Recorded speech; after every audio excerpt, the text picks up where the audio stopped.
Now today we're going to quickly cover an Ubuntu version 16, the long-term release, so the 0.4, joining an Active Directory domain.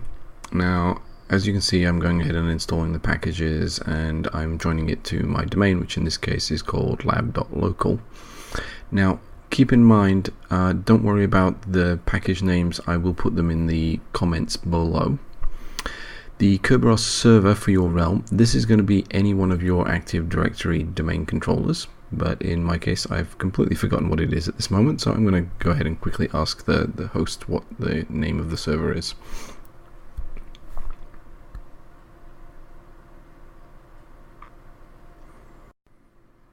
Now I'm just going to go ahead and enter the host name.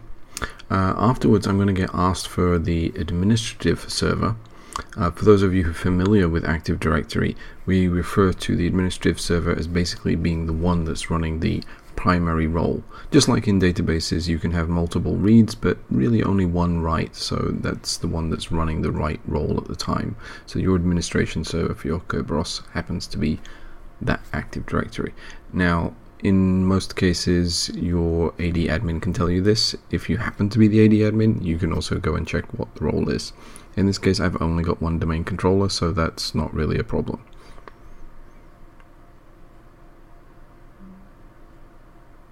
Now, the packages, as you can see, are going ahead, installing and configuring themselves, so there's not a lot to be done here. Now that we're finished, we're going to go ahead and we're going to join the realm.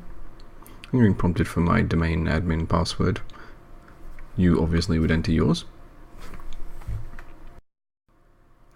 Now once it's finished connecting, which should take only a few seconds in most people's cases, I'm going to go ahead and log in as a domain user, because that's obviously the first thing you're going to do afterwards is check that all the configuration is worked successfully and you're able to log in. Now as I do this, I'm just going to clear the screen. As I go ahead and log in here, one of the things I want to show you is what happens given that you've got only a partial configuration.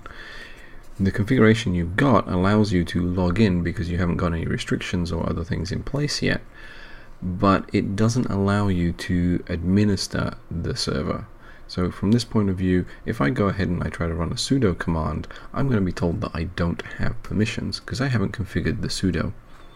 Now, if you're interested in configuring the sudo to make sure that a domain group or an account can, feel free to follow up in the next video. I'll put the link below.